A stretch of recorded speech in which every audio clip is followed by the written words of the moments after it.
Welcome back. We now cross over to our international correspondent, David Kibuuka, who is in Kenya.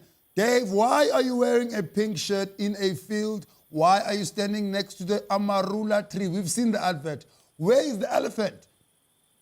Okay, Dave, what's happening there? Why are you still in Kenya? Because a woman that they call the White Widow used a fake South African passport to get into Kenya, and they think that she was involved in the attacks. So now they don't trust South African passports, so I'm stuck here, Loy. Dave, why don't you just use your Ugandan passport? I left it at home in Randburg.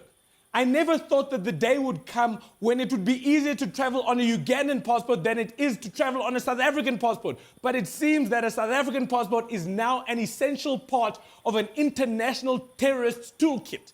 Before they strike, terrorists check their kits. They go, bomb, check. South African passport, check. Samosas, check. Samosas, Dave, samosas. Well, we know that terrorists don't exactly have bacon sandwiches for lunch, but that's a whole different story. But Dave, Home Affairs has improved a lot. Come on. Home Affairs has improved so much that they're willing to give anyone a passport unless you're a Zimbabwean. Home Affairs would give Osama bin Laden a passport before they give it to a Zimbabwean. Bin Laden. Osama bin Laden. But these terrorists are clever, Dave. Come on. Well, now we're so popular that terrorists have our national anthem as their cell phone ringtones. Terrorists in Pakistan's phones go... 80 blow van onze hemel, 80 diepte van ons Dave, that's not our national anthem. And the White Widow was clever. I mean, she caused all kinds of chaos everywhere. She got loans, jobs, debt, all kinds of things. She's rock and roll. The reason she was able to do all that stuff in South Africa was because she's white. Like a white woman will walk into a bank and ask for a loan, and the bank will be like, what for? And she'll say, I want to blow things up. And the bank teller will be like, let me call the manager.